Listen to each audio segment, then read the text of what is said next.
Welcome to this Envirothon webinar presented by Claire Galkowski, who is the Executive Director of the South Shore Recycling Cooperative. I've heard Claire several times, and the quality of her presentation and the breadth of her knowledge of everything regarding waste and its treatment just impressed me. And I think we're very lucky to have her present this afternoon to our group. So Claire, with that, the best, and I'm sure you're going to get a great reception from this audience. Terrific. Well, thank you very much for inviting me, Wendell and Britta. I'm excited to be able to speak to some young people today who will be inheriting some of our mistakes and hopefully being able to fix them, as I've been trying to do for the past, 25 years, 30 years or so. So yes, SSRC, I imagine some of you live in towns that are in our organization. We consist of 18 member towns, and I help them with their trash and recycling, and I coordinate their hazardous waste collections. So I ran across this funny picture. It's an intriguing bit of Black Friday performance art from several years ago. I'd like to think it's a group of good-humored waste haters like myself. I identify as a lifelong waste hater.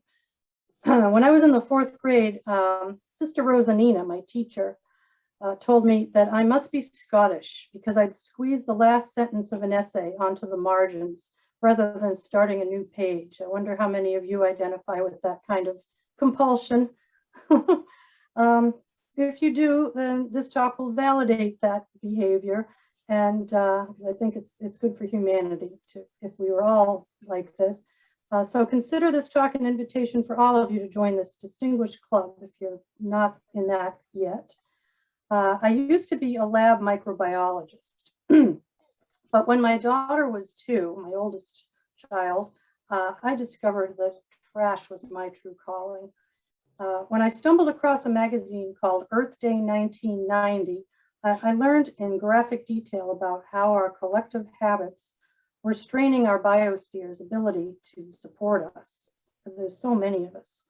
There's 8 billion people now. It's really unimaginable.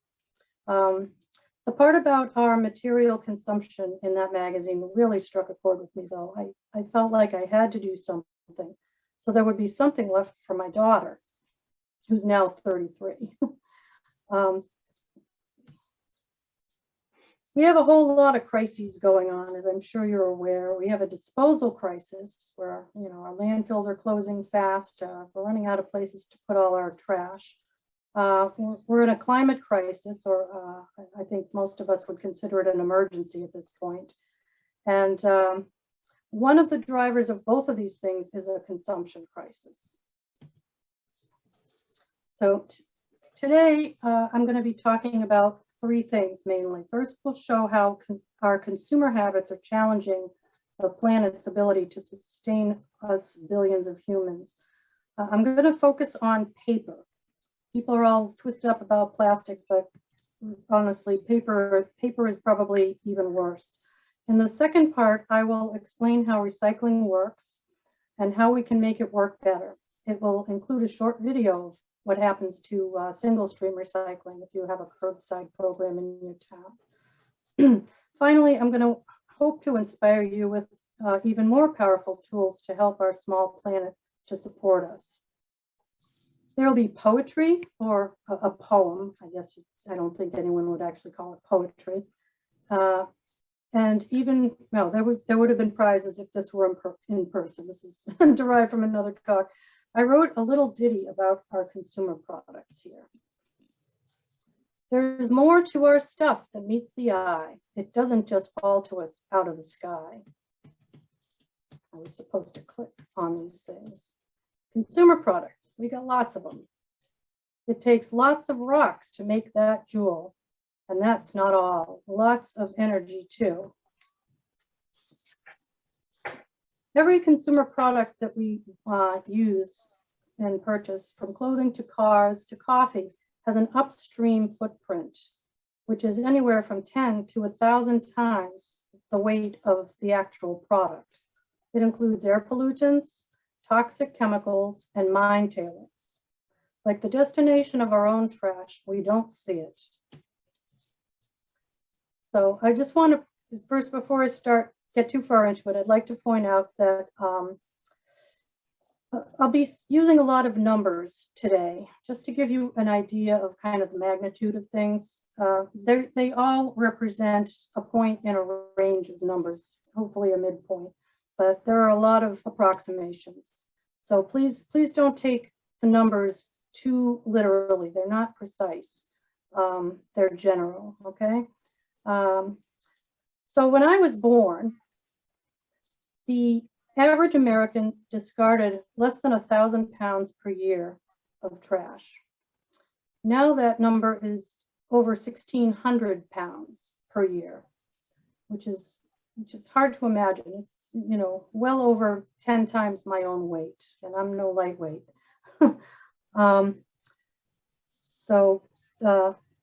The good news is that number has been flat for several years, pretty much, thanks to the lightweighting of packaging and products, plus digital media and technological advances.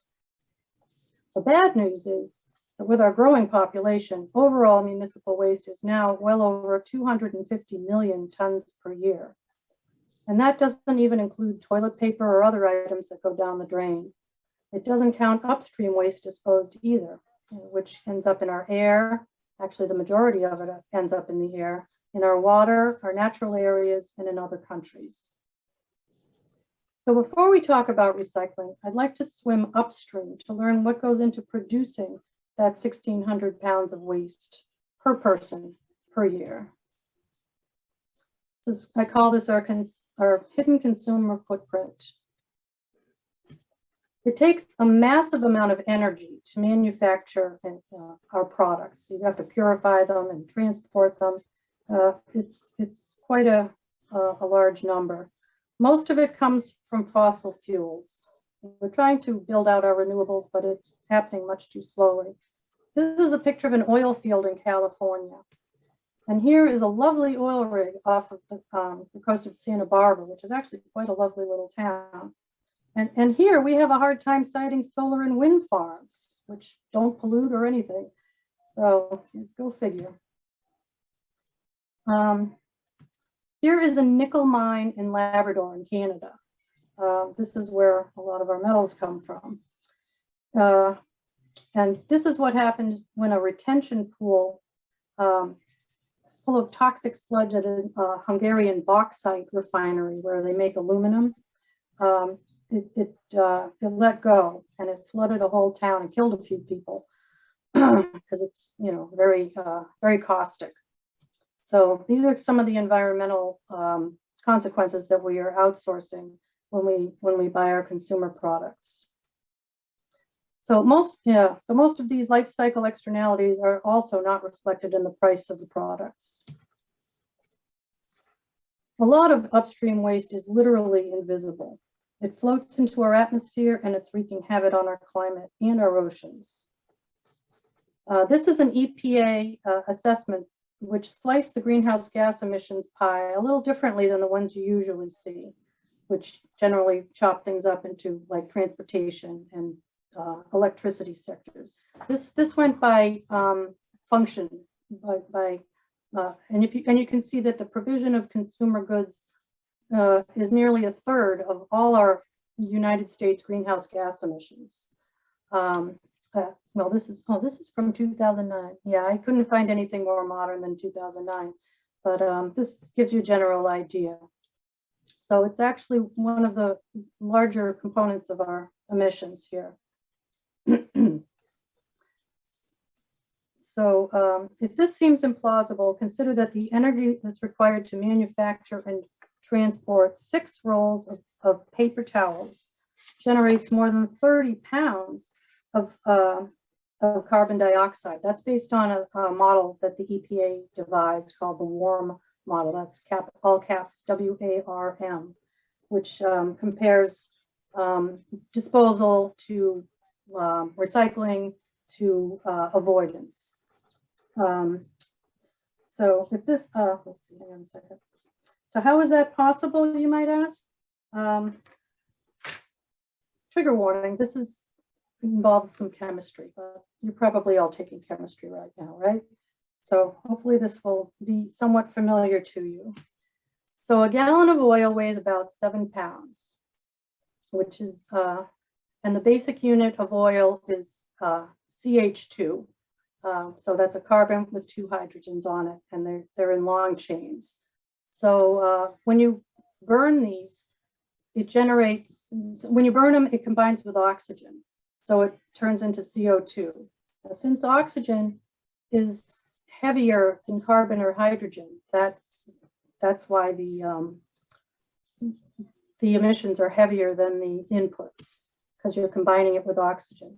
So if you're starting with, say, this is methane, carbon, CH4 is methane. That weighs 16 units, 16 grams per mole. Oxygen is double that because it's 2 oxygens combined. So the molecular weight of oxygen is 32. When you combine carbon and oxygen, that weighs 48 grams per mole. So that's about 3 times as heavy as the initial input, which would be the oil. And it also generates H2O, which is water. And that has a molecular weight of 18. So, oops, I went the wrong way here. So the basic formula, if you're studying chemistry, you've heard of stoichiometry. This is the basic equation. Methane plus 2 oxygens yields 1 carbon dioxide and 2 waters plus heat. And that's why it's so useful, because it's the heat that we're after. But along with the heat, we end up with all these invisible greenhouse gases. So what happens to these greenhouse gases? Excuse me just a second here. So the oceans absorb a lot of the excess carbon dioxide that is emitted from this process. And the heat is absorbed, and the heat is also absorbed by the oceans. And that causes acidification. And you can see the chemical equation there. When you add carbon dioxide to water, it has an equilibrium equation. It goes back and forth between carbonic acid and CO2 plus water. So that's how the ocean becomes acidified, which is harming our shellfish and our coral reefs. And when you add the heat to the ocean, that disrupts the ecosystems, because a lot of the life that lives in the ocean is acclimated to a particular temperature. And when the temperature rises, they need to find a place that's a little cooler. That's why a lot of our stocks are moving north to the Gulf of Maine and up to Canada. So we're losing a lot of our fish. We're probably getting a few from down south too. So it's a big disruption of our ecosystems. So most of the trash that we generate in southeastern Mass goes to a waste to energy facility, which burns it. It's called Covanta Mass. In fact, most of the trash in Massachusetts goes to a similar type of facility. Every 3 years, they're required to do a detailed waste composition study in order to maintain their permits.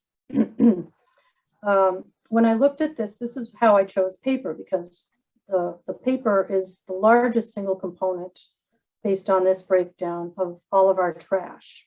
And we recycle quite a bit of paper too, but more of it goes into the trash than into the recycling. Some of it has to, because it's not actually recyclable. So food is a topic unto itself. You can see that's a huge one too, but we're not going to go there this afternoon unless you want to be here till 8 o'clock tonight.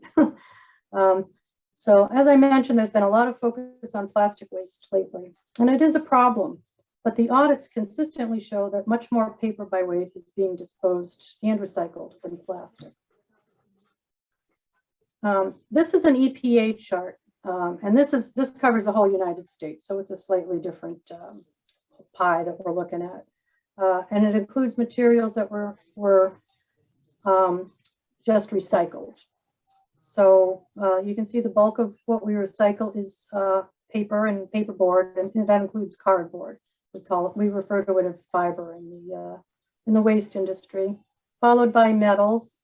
Glass is a pretty big problem, even though it's not a large percent. Actually, in Massachusetts, it's a bigger percent than 4%. It's closer to 15 or 20. So that just shows you how our recycling pie is broken up. Now, the average American consumes over 500 pounds of paper per year. 500 pounds. Can you picture what 500 pounds of paper looks like relative to yourself? But it comes from everywhere. We have the mail that comes in. I bring in the recycling, because the majority of it isn't anything that I'm going to spend time looking at. But we've got all these things, many of which are actually not really necessary, but we've gotten so used to the convenience of not having to wash them and put them away that we're just buying lots and lots of paper products. So some of this use is unavoidable, but we have control over most of it. We can't control very well what comes into our mailbox. So there's a perception, though, that paper is natural and biodegradable, right? We like to think that, and actually, though, if you look at the manufacturing process, you'll see shortly that I consider it an affront to nature. And incinerating it creates carbon dioxide. If paper is entombed in a landfill and gets wet, which it shouldn't, but of course it does, then it breaks down anaerobically because there's no oxygen in a landfill, and it generates methane, which in the first few years that it's emitted is more efficient at trapping heat than carbon dioxide by several times. Starts out at 100 and goes down to, it comes down gradually until eventually, after about 100 years, it's mostly oxygen and mostly, CO2. So it sucks up the oxygen. So here's how paper is made. We start with clearing a forest or a tree farm, which is far different from a forest. Tree farm isn't a natural thing at all, and it's not an ecosystem. But it takes the wood from 4 mature trees to make 500 pounds of paper, which each one of us on average uses. Clear cutting is the norm. The Forest Stewardship Council does promote sustainable forestry practices, but it's very costly, and it still disturbs the ecosystems quite a bit. So trees are renewable, but forests are not. So they have to be around for a long time before they actually start creating ecosystems and sequestering carbon. So when a swath of, let's see, slide 17. All right, let me back up. I'm getting off kilter here. So when a swath of forest is bulldozed and replanted, the area is treated with herbicides such as glyphosate, also known as, what is it? What is glyphosate? I can't remember. Roundup, that's what it is. And that's so it eliminates competition for nutrients for the trees that they're going to replant. This results in a monoculture, which is not a healthy ecosystem. A Weyerhaeuser executive was quoted as saying, "A forest is worthless until it's cut down." I'm not sure I agree with that. Our lives depend on healthy forests as well as oceans. Forests provide vital habitat for thousands of species. They purify our air and filter our water. They prevent erosion and desertification. Forests moderate temperature. And if you remember the chemistry slide, they exhale oxygen and consume the carbon dioxide. So destroying them isn't really in our best interest. And then there's the paper making process. Turning a log into paper is a harsh process. It's chemical, energy, and water intensive. So this is a paper mill not that far from here. It's up in a place called Verso, Maine. Have you ever driven by a paper mill? I can't see anybody to raise their hands or anything, but I'll assume that a few of you have. I certainly have. And when you drive by them, it smells like old overcooked cabbage. It's really an unpleasant smell. That's because the process of making paper releases sulfides, ammonia, and volatile organic compounds into the atmosphere. If you live near a paper mill, you're much more likely to have asthma or COPD, respiratory problems. There are a lot of variations in the process, but the basic recipe goes like this. You debark the wood and you smash it into chips. You beat it to a pulp you have to beat it to a pulp because you have to separate the lignin, which holds it together, from the cellulose, which is the fiber that you want to get. And those are very tightly held together. So you have to boil it in lye, which is also known as sodium hydroxide, and sodium sulfide. Both the wood products and the oil to boil it generate the heat. And this frees the cellulose fibers from the lignin. Then the pulp has to be acid washed because it's sodium hydroxide is a strong base, and you can't handle it that way or it will corrode everything. It has to be acid washed several times, again and again and again, which means you need water to come in and flow out into the waterways. There you go. If white paper is needed, then it also has to be bleached. They don't usually use chlorine bleach anymore, I've learned, but they do use other bleaching agents, which all involve chemical additives. So after they separate the cellulose and get rid of the lignin, they spread the pulp, which is like a watery slurry, onto a screen and then they have to dry it out. They have to treat it with some certain chemicals to make the paper stay flat and be strong. And then they roll it up for shipment. Then the giant rolls of paper are loaded into these big rigs here and have to be trucked, railed, or shipped to a finishing plant. Then they have to go to a printer, then they go to a packaging plant, then they go to a distributor. So each step of the way, they have to be transported using usually diesel trucks.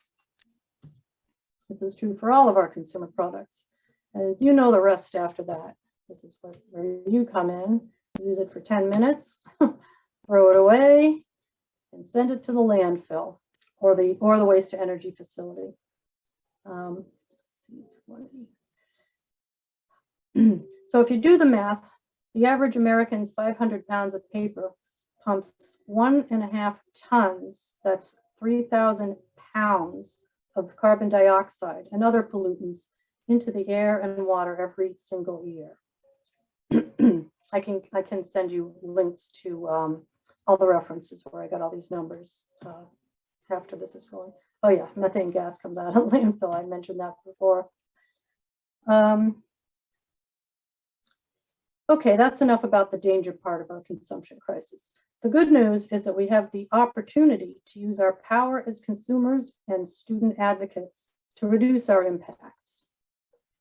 And I've been using my power also as the executive director of the South Shore Recycling Cooperative. Yeah, it carries a lot of weight, you know. Being an informed recycler is an important part of this, but it's not the most important part. I'm sure many of you already practice some of these techniques, but let's review. The hierarchy of more. Oh, sorry, I thought I turned that off. Hierarchy of more sustainable consumption starts at the top with reducing. If you don't make anything or buy anything, then you don't pollute at all. So that's the best thing we can possibly do. The next layer of the sustainable hierarchy is reuse. So we want to try to keep what we have in use for as long as we can. And at the bottom of the hierarchy is recycling. Underneath that is rotting, which is composting, and recovery. With for energy recovery at our waste energy plants. So we're going to start though with the third R, because people tend to be the most interested in the actual recycling part of the hierarchy. So once we're done with something, we're faced with a question: what should I do with it now? I've seen a lot of people just toss things in the most convenient receptacle regardless of the label on it, or even on the ground. I'm sure none of you here would do that. But even those of us who have good intentions, including myself, can be tempted to do what we in the business call wish cycling. This can do more harm than good. And here's why. Let's see, as I go to the next slide now. So the point of recycling is to make feedstock for new products. Nothing is recycled until it's turned into a new product. Just putting it in your cart or in the bin is not recycling. And recycling's a business. Materials have to have value in order for it to work. And it only works if you start with clean, single material feedstock. I don't know if any of you have heard our radio ads. You probably don't listen to WATD. But one of our ads, which is also on our website under media, says you can't make paper out of... I don't know how to, okay. Let's see, how do I'm trying to figure out how to mute my phone. I can't remember. Oh, well. That won't happen again, sorry. So as I mentioned, it only works if you have clean, single material feedstock. Recyclables are commodities. They're traded on like the stock market, and they're bought and sold. So their value fluctuates a lot depending on supply, demand, the price of oil, tariffs, and the general state of the economy. COVID can also have an impact on these things, just like it has on everything.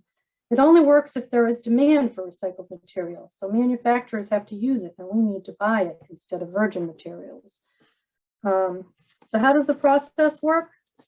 Recycling avoids the intense extraction, purification of virgin materials. So you don't have to, for paper, you don't have to cut down the trees. You don't have to smash them up and pulp them with those nasty chemicals. So you skip all those steps.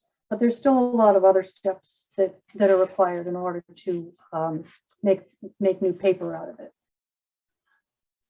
So, okay, sorry about that. But it still involves manual and mechanical sorting, baling, cleaning, transportation, and finishing. Sorting facilities are equipped with conveyor belts, shaker screens, magnets, eddy currents to blow off the aluminum, optical sorters to separate the plastics, air jets, and people. They sort the mixed materials into saleable bales of corrugated cardboard, paper, glass, aluminum, steel cans, and rigid plastic containers. It's very loud. I'll show you a video of how a plant works, how our local plant works in a few minutes. So except for the glass, the sorted materials are fed into giant balers, which squish them into big cubes called bales. Each bale weighs approximately a ton. They're tied up with strapping. So, and sorting and baling these materials requires vast amounts of electricity. So until our grid is powered all by renewables, this results in a lot of greenhouse gas emissions. The bales are then sold to the highest bidder, and they have to be transported there too. They're trucked to a factory, another sorting facility, or a port. And depending on the material, additional cleanup is often needed. Plastics need to be sorted from the different resin types into the different resin types and colors. You may have noticed there's the numbers on the bottom, which don't really mean a whole lot, but they mean something. Those are different major resins, but within those resin types, there are several subtypes as well. So there's a lot of chemistry involved. We won't get into that. And only after it's cleaned up and washed and pelletized, or whatever form it needs to be in, it's not ready to turned into something else. So then it's sold to a factory. We just emerged, you guys probably were still in middle school when we had the big recycling crisis, but we just came out of a 3.5-year long recycling crisis. This is my friend Ben Harvey in the fall of 2017 in his facility's parking lot with some stranded assets. Those are paper bales that he couldn't sell because there was no market for them. That's because in 2017, the Chinese government announced it would prohibit their businesses from importing most of our recyclables. They referred to our recyclables as garbage because they did contain a lot of things that weren't actually recyclable. And they were creating pollution problems in China because, you know, if like 10% of a bale of paper is not paper, then all the non-paper stuff ends up getting thrown out, and they don't have very good, as advanced of a disposal system as we have here in the United States. So over the years, Chinese businesses had been paying top dollar for our garbage so they could make products to supply our demand. And they weren't very picky because they were making tons of money off of us as it was. About 30% of New England's poorly sorted residential recyclables had been sold to Chinese buyers before this happened. So after China closed its borders to us, to our stuff, we had a huge glut and we had no place to send it.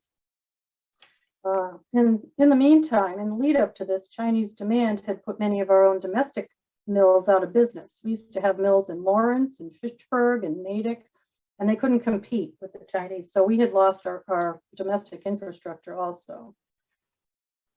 So what happened is values fell off the cliff. Other buyers said, oh, well, if China doesn't want it, we can tighten up our quality requirements too. So what we needed to do was to clean up our act because our single stream recycling was costing as much to recycle as it was to dispose of our trash. This is not a thing that's sustainable because it's, like I said, it's a business.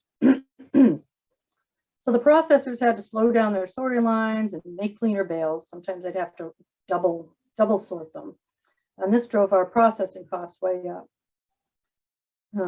Values started recovering last spring, thank goodness, because we now have some new mills in the United States, most of them owned by Chinese businesses.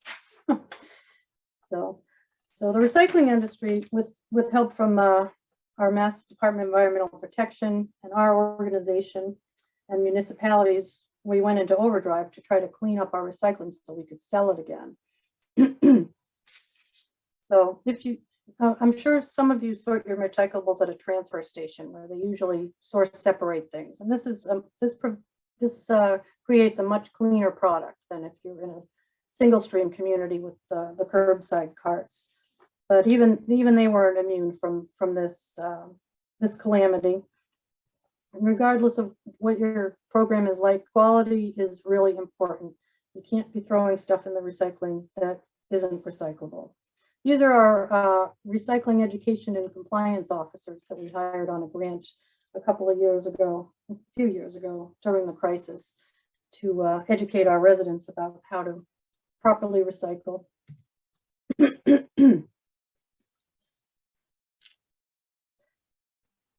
So this is the top of our recycling how-to page on our website, which is ssrcoop.info.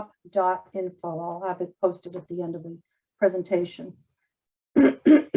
So the top row is the only materials that our facilities can currently sort and sell. That's it, nothing else.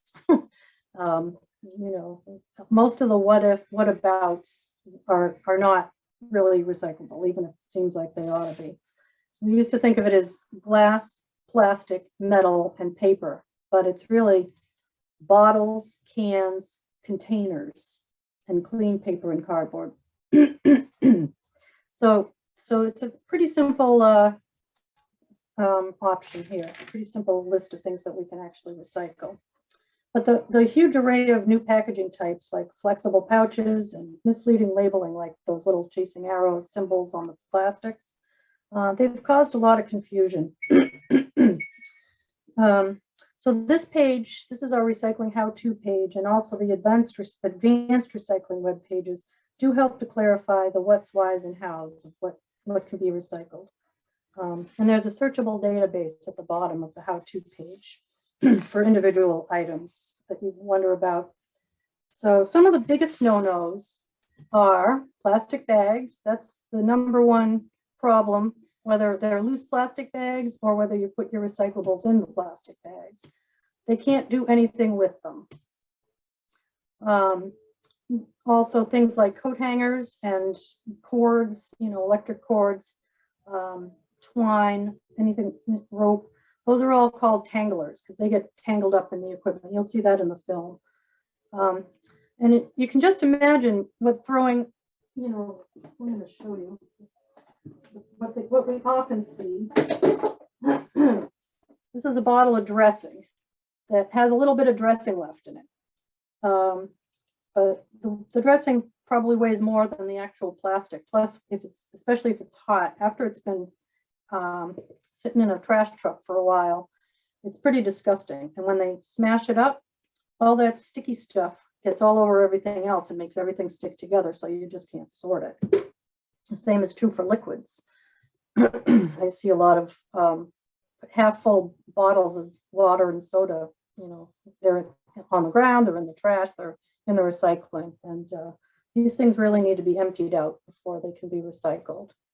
In the case of the milk cartons, I know I always shock people when I tell them this. In our programs around here, unless you're out in the Springfield area, we can't handle these cartons because they can't get the pulp. They can't get the fibers out of these containers because they're encased in plastic. There's a thin layer of plastic on both sides. That's why they work to hold liquids. But the same thing that makes them work to hold liquids also prevents them from being pulped and made back into new paper. So those are some of the biggest no-nos. Oh, yeah. That wasn't a very good sound there. I thought it was going to be a bomb. All right. So I'm sorry. Some guidelines to help decide what is actually recyclable. So first, you have to have loose, single, and separable materials. As I mentioned before, if things are stuck together, they can't get the material that they need to use out of it, because when you're producing a new material, it has to come from a pure source. So they have to be separable. They have to be single, like you can't have different materials, like the Pringles containers with the metal top. Can't do anything with it. They have to be loose, not in bags, because they're not going to go hunting through the bags to see what's in there. A lot of times it's things like dog poop, diapers, and just plain old trash. So anything that comes into the plant in a bag gets thrown out into the landfill or into the incinerator. Size matters. So the sorting facilities, now if you live in a single stream town, in a transfer station town where everything is already separated, this does not apply. But if your stuff's all mixed together, they have to be able to sort things one from another. And if they're small, like this little pill bottle, like shredded paper, it's going to fall through the screens, and it's going to end up either in the glass. It's going to end up either in the glass or in the trash. So if it's this size or smaller, the rule of thumb is if it's smaller than your fist, or say a tennis ball, it might not make it into the right place, and it's going to contaminate another segment of it. All right, now two-dimensional. So the first step is they blow the cardboard and the paper over, and those have to be two-dimensional to work properly. So if you have a flattened water bottle, that might end up in the paper. Three-dimensional gets sorted a different way. Bottles, cans, and containers, they need to be three-dimensional. They need to be clean and dry, which I already talked a little bit about that, so I won't go through that again. And as far as plastics go, this is the biggest confusion among everybody, although honestly, it's only a small portion of our total recycling stream. They need to be rigid and they need to be containers. So if it's not rigid and it's not a container with the number 1, 2, or 5, 1 is PET, like a soda bottle or a water bottle. 2 is HDPE, which is like a milk jug. It's clear, but it's translucent, not transparent. And number 5 is polypropylene, which is a little bit harder and more heat resistant. So now we are going to get a break from my voice and listen to my friend Rosemary, if I can get this to work. Oops, here we go. Let's see. Claire, can you click on share your sound? Share my sound. Okay, let's see if I can stop this. Okay, share my sound. Let's see. Is that under more? Share sound. I never even knew about that one before. It's not very loud, I'm afraid. I'm not sure what I can do about that. Let's see if I can. All right, let's try it again. So this is the waste management plant in Avon, where most of the material from our South Shore area, southeastern Mass, goes. After weigh-in, the materials are unloaded.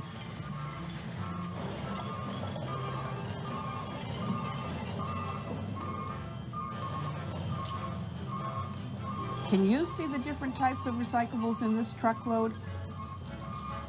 There's paper, metal, plastic, glass, and cardboard. The recyclables are pushed onto a conveyor belt where the different types of items are separated. Notice the larger and lighter items like cardboard and newspaper are coming over the belt, while the smaller ones drop down below. At this point in the process, the paper and cardboard are separated out, and everything else goes to the catch bin below to be processed later.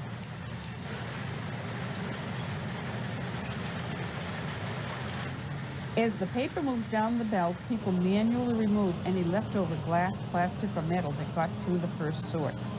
You probably noticed that there are a lot of people working at this plant. Recycling creates jobs while making the best use of our natural resources.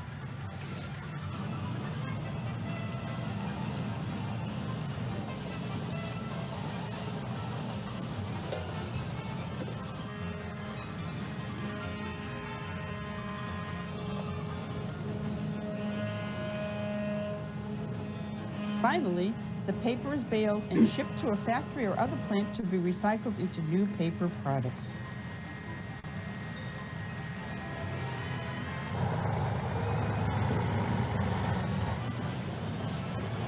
Uh-oh! Here we see why plastic bags of any type do not belong in recycling containers.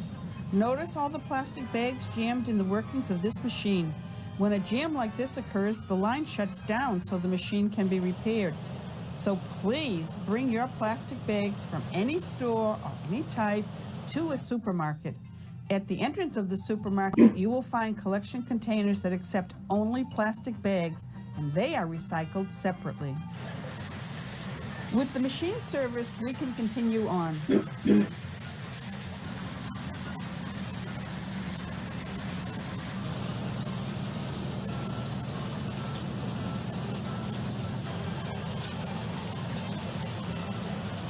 Here you can see the plastics and metals as they pass through a section of machine that contains super-sized magnets.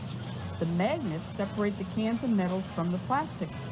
Each type of recyclable is placed in their own bin. Similar to the paper, the metal and plastic are baled and shipped to a factory or other plant to be recycled into new products.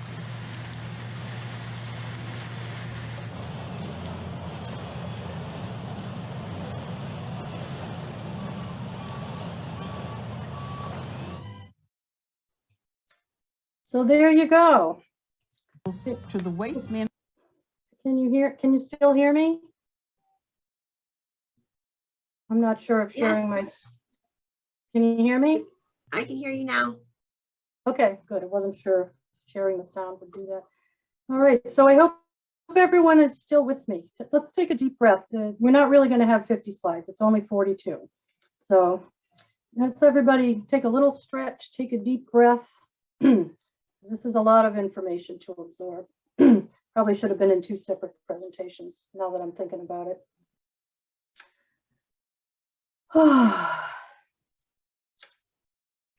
All right, let's get back to the presentation. So after it gets out of the recycling facility, that's just the beginning of the journey to being recycled. So now we're going to go back to the paper example. So after it's sorted, baled, and shipped to a recycled paper plant, it's mixed into a giant vat of water. Plastic windows can be skimmed off the top. So you know, your window envelopes and pasta boxes, they can deal with that. Staples, paper that's embedded with plastics such as coffee cups, frozen food boxes, and other insoluble items are screened out. So those shouldn't be put in there in the first place, but they can deal with them, but it devalues the paper. So, and at this point, it goes through the same process as virgin paper. The pulp is spread on the screen and dried, the water is sucked out, and large sheets of paper or paperboard are rolled up. Now, paper fibers do break during this process. It's kind of like washing your clothes and drying your clothes. You see all the fiber that ends up in your lint trap. Well, it's the same thing with paper. When it gets manipulated like this, it does break down. So about 5 to 10% of the fibers end up being lost through with the wastewater. But still, it's far better environmentally to recycle your paper than to use it once and throw it away. So this slide shows the relative impacts of recycling paper versus not recycling it. Or more accurately, buying recycled paper versus buying virgin paper. So I did some math based on probably a lot of your approximate class sizes. So if your high school class has 250 people in it, and they correctly recycled half of all the paper that they used, and they bought it back as recycled paper, then over the 4 years that you're in high school,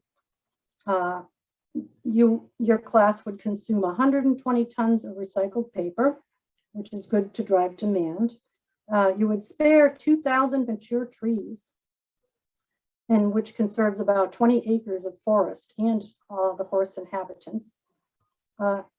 Remember the energy component of this. It saves about 43,000 gallons of oil and prevents the emission of about 450 tons of carbon dioxide.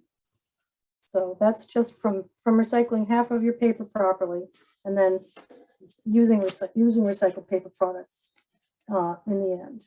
So the more thoughtful we are about what we put into our recycling bins, the more efficient the process will be. So to really live within our planet's means, we need to kick some habits. So let's go up the hierarchy and see what's even better than recycling. Putting our consumption on a diet will save the planet thousands of pounds of CO2 and other pollutants. So the first 2 R's, if you recall, are reduce and reuse.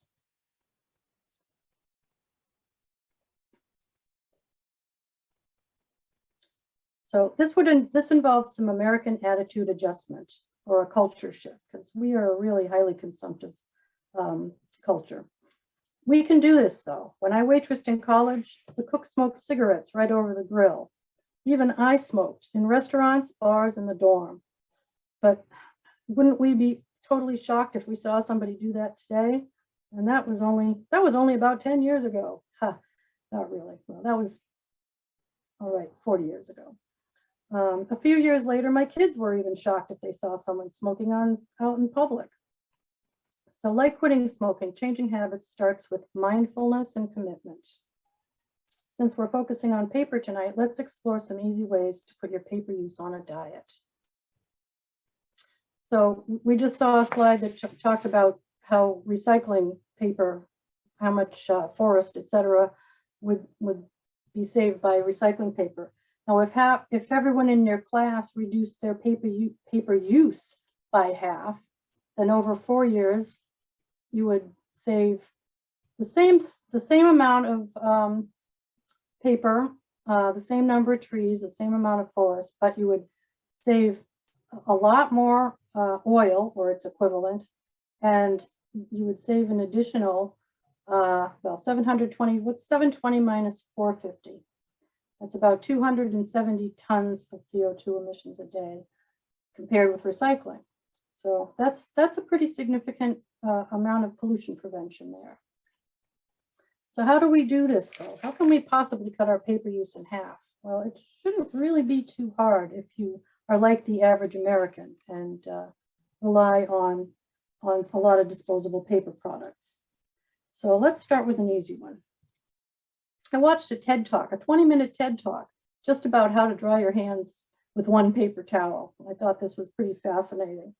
I'm not going to go on for 20 minutes about this, but to quote Taylor Swift, do you guys remember Taylor Swift? Am I dating myself even over 3 years here? Taylor Swift's had a song, and I'm gonna take a riff from it. I'm just gonna shake, shake, shake, shake, shake it off.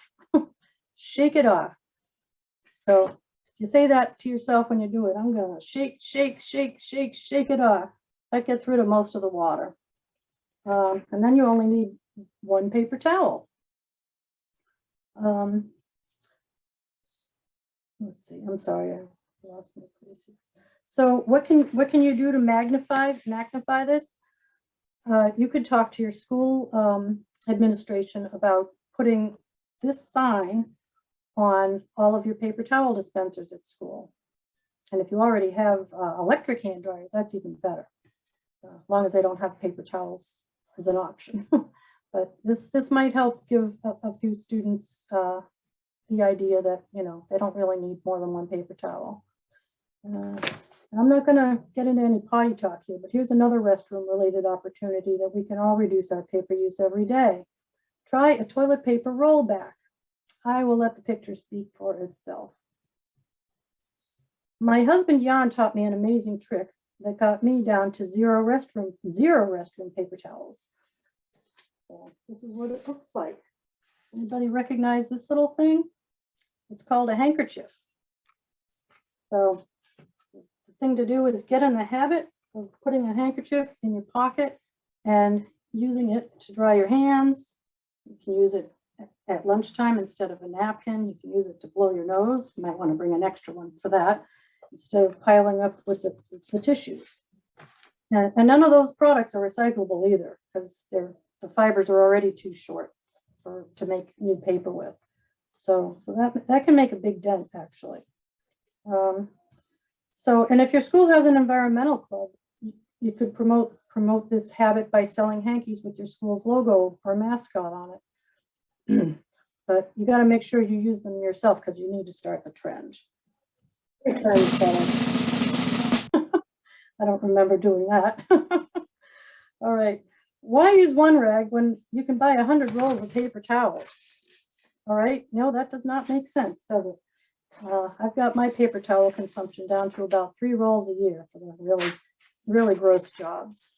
They're not even convenient. I mean, having to buy those things, lug them home, find a place to put them away, unpack them, and we use rags. Rags are terrific. Let's see, I have a couple in here. I cut up a bunch of old T-shirts and here's an old beach towel. They do a much better job of cleaning up than paper towels. A long time ago, and even continuing now, companies like Bounty, they want to convince you that your dirty dish towels are disgusting. But you know, you just throw in the wash. It's not that big a deal. If it's a really disgusting job, I can see using the paper, but most of our cleanups are just, you know, coffee or milk or something that comes right out in the wash. Let's see, what slide are we on? 38. So yeah, regarding germs, yes, indeed, there are some bad actors for bacteria and viruses and things that they want us to be all worked up about. But each of our bodies is host to about 3 pounds of bacteria. And if we didn't have those in our bodies, we'd be dead. We need them. We live in a symbiotic relationship with them. So durable products do have a bigger footprint than disposables because they have to be made to last. So they do need to be used multiple times in order to cross the threshold of having a lower impact than multiples of the disposables. But you just have to get into a habit, and that does take time. And how do I know this? There are things called life cycle assessments and life cycle analyses. And a lot of these compare different types of products with each other as far as their habitat degradation, greenhouse gas emissions, chemicals, and all sorts of other parameters. There are a lot of variables. So after researching life cycle assessments, I think it's fair to say that if you cut up an old towel that's headed for the donation bin anyway, it's a win, no matter how often you use it. If you do buy a new cotton cloth, then you need to use it about 100 times to cross the impact threshold of being less impactful than 100 paper towels. So schools crank through an awful lot of paper. I'm sure you're well familiar with this, with the loaded backpacks. So does your school or teacher waste half of it by printing on one side only? This consumes double the amount of paper than if they printed on 2 sides, or your teachers for that matter. Whether it's recycled or not, this is a lot of unnecessary consumption.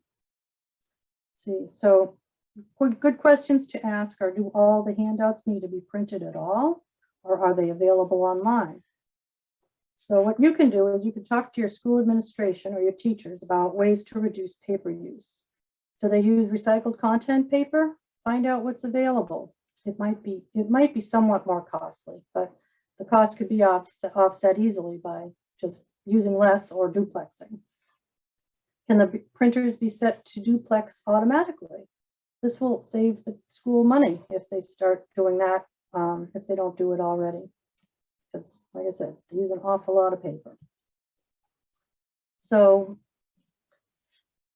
achieving zero waste is a big challenge. But if it's not feasible, then how much waste is the right amount? Think about that. How much waste is the right amount of waste?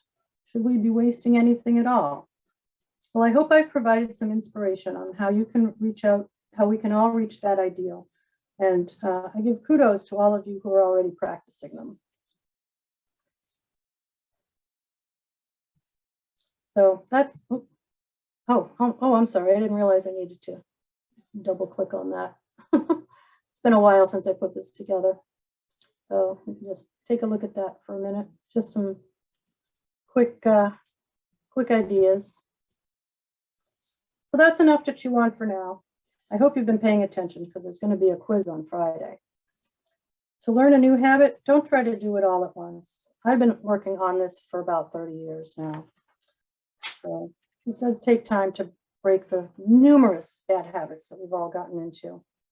So if you're interested in a longer list of ideas to cut your own consumption, you can take the checklist of ideas from our web page. It's ssrcoop.info.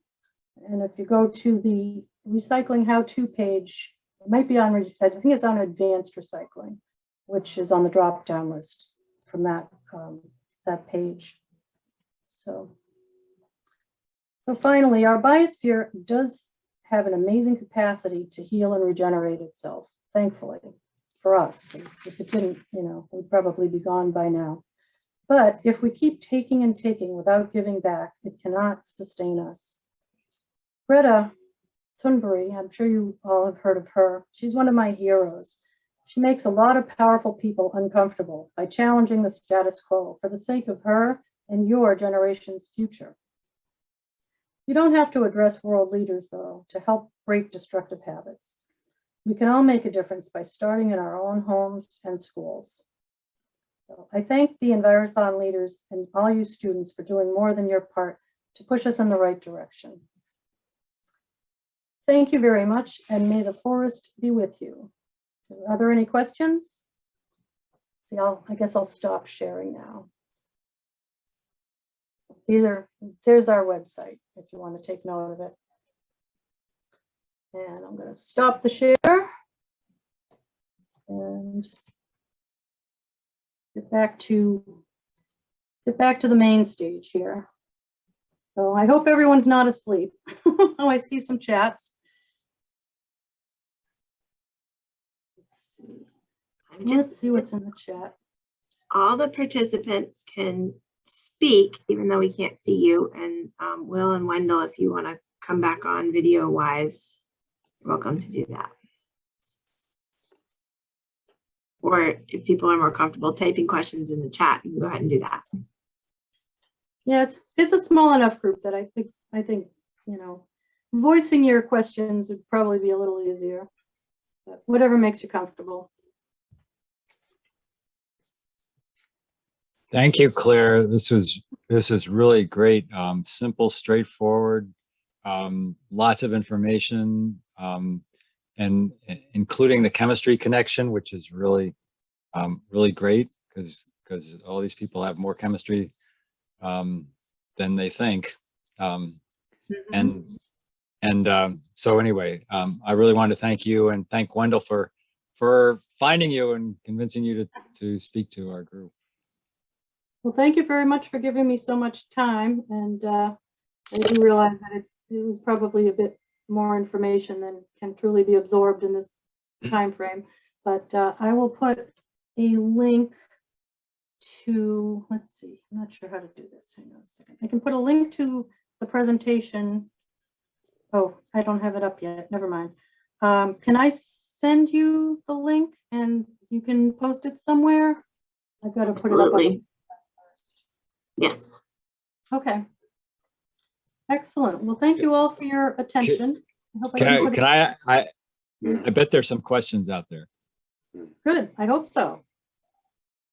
You know, Claire, I was wondering if you could just briefly go over some pending legislation, such as you mentioned at the Sustainable Plymouth meeting. Okay. The biggest bill is called an Act to Save Recycling Costs in the Commonwealth. This is a packaging and printed paper producer responsibility bill. It's the deadline for reporting out just passed, but the committee, the Environment Committee, extended their deadline till the end of March. So, so that is not dead. It's still in play. I mean, it would be a heavy lift to get it across the finish line, since it's going to. Does that have a number, Claire? Yes. There are 3 numbers. I'll give you the House number, H878. And there's a bunch of information on our website about that. There's a summary, and there's, if you want to sign on as an endorser, there's an endorsement form. So if you go to the website, you click on about, and you'll see or you hover on about, you'll see the drop-down list. Go to the bottom where it says advocacy, and it's just near the top of the advocacy page. That's important information, because we're asking teams to think about problems and solutions on 2 levels. One is at the individual level, which could include their family or their school, and the other is a much broader level, which would include the legislation that you're talking about, state and yeah. Well, federal. that would be terrific if we could get some legislative advocates out of here. The bottle bill, just an updated bottle bill, did get passed out of the initial committee to Senate Ways and Means. I don't have the number of that off the top of my head, but we've given them the link to Massberg. I think Massberg is. Oh yeah, one of the Massberg leaders is one of the leaders on that bill, and that's a very small part, not a very small part, but a small part of the bigger packaging paper bill. But those go after the higher value products, and it would also get a lot of glass out of the trash and the recycling. Glass isn't a good product to be anywhere. It's another high energy material, even if it's recycled. So, but putting it into the deposit system, you get a much cleaner product, so it can be recycled back into bottles instead of being ground up like it's being done now and put under the ground, used with gravel as road base. Deposit bottles, you mean bottles that are actually cleaned and reused? They're not reused. No, but if you maybe nobody even bothers anymore. I know the redemption rate's gone way down, but there is a nickel deposit on soda and beer containers. And so those containers, you get your nickel back if you bring it to back to the store or to a redemption center, which there are very few of left. So people should know what happens to that nickel if they've spent the nickel to get the bottle. What happens to that nickel if they just throw the bottle in the recycling? It goes to the general fund. It goes and they can do whatever they want with it. There's no earmark on it, so it just goes into the general fund. It raises about $50 million a year now for the state, which isn't really where it belongs. It really belongs back in the consumer's pockets. But a nickel isn't worth anything anymore, so this bottle bill would raise the deposit to a dime, and it would broaden the universe of. You talked about how important it is to that. I mean, even though we have this single stream, you can if we separate out those bottles ahead of time by returning them for deposit, then it's that much higher quality. Oh, way higher, way higher. Yeah, single stream is still not very good quality. It's really hard to unscramble that egg. So I have a question about. Well, there's a question in the chat from Okay. Erin. Can we ask that one?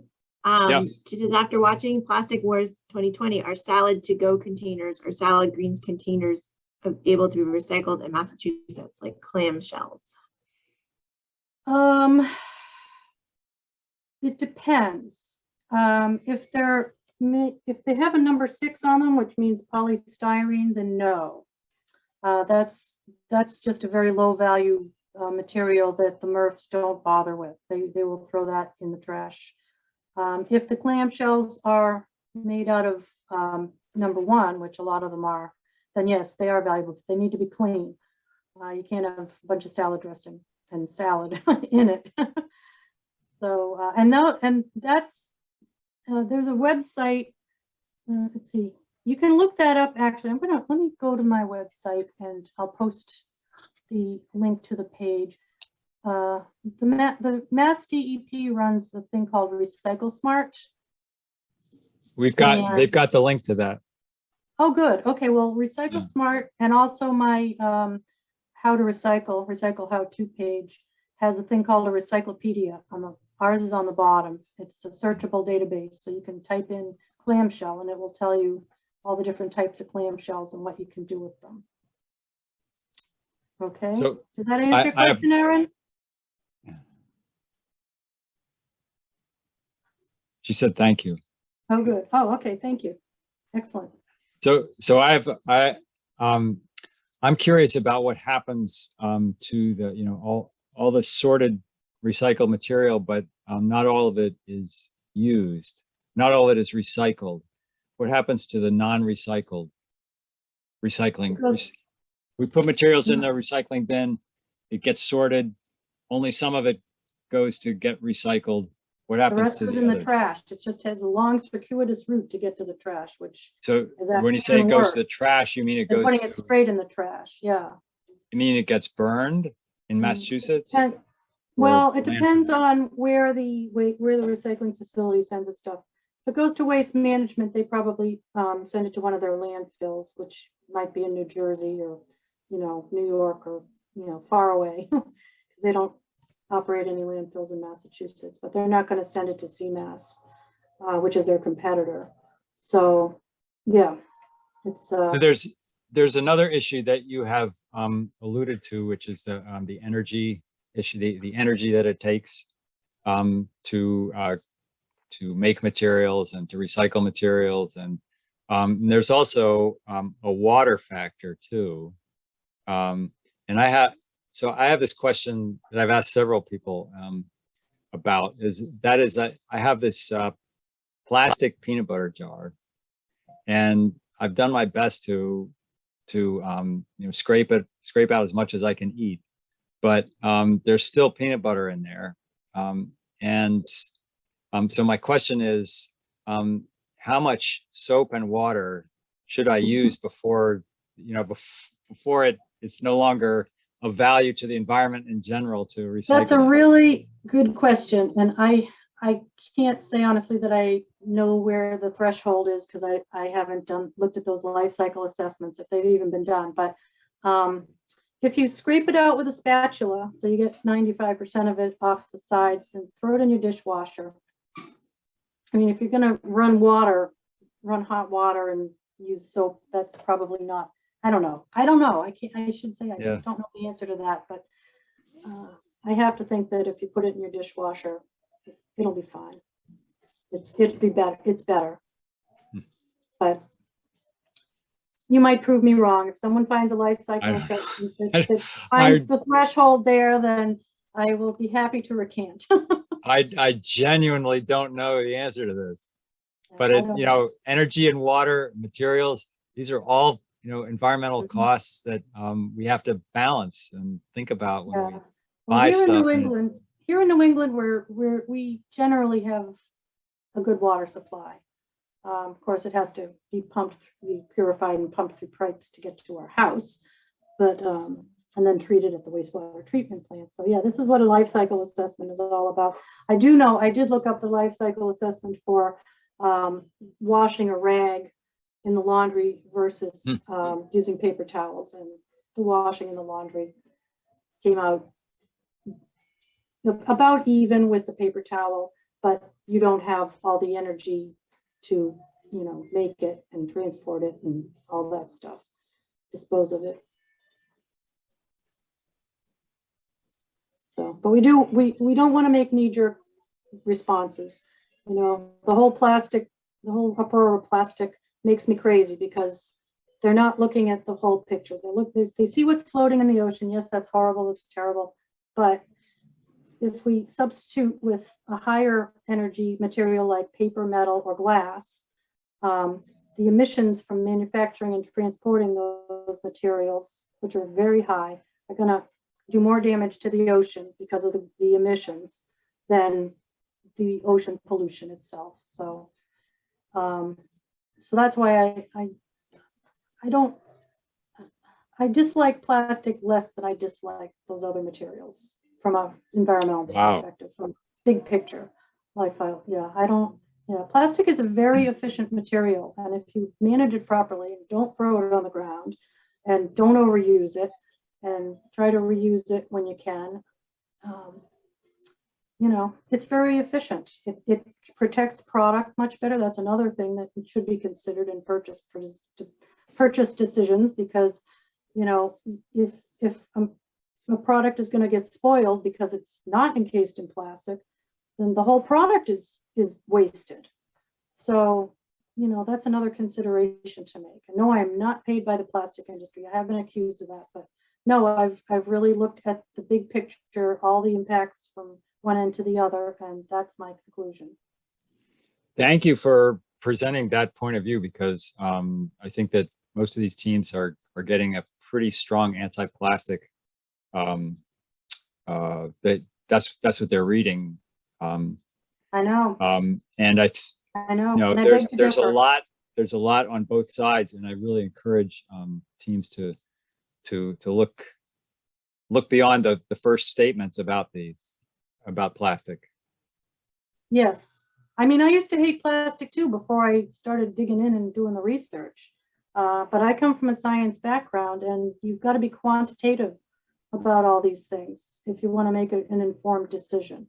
And I've tried to persuade my fellow environmentalists who hate plastic that, they're not looking at the whole picture. They don't want to hear it, in my experience. So I'm a pariah. So be it. I'm at the stage of my life where it is what it is. Are there any other questions? Nope. I don't see anything in the chat, so I think we should just thank you ever so much for being here tonight with us, Claire, and thanks to the teams who were able to attend. And to Great. Wendell Well, and I Will. thank Gianna and Kristen for hanging in there Yeah. for this whole time, It was great. and you guys as well. So keep up the good fight, We're- everybody. I'm so happy with what you guys are doing too. This is so important. So thank you, Kristen. I see a note in the chat here from Kristen. So good.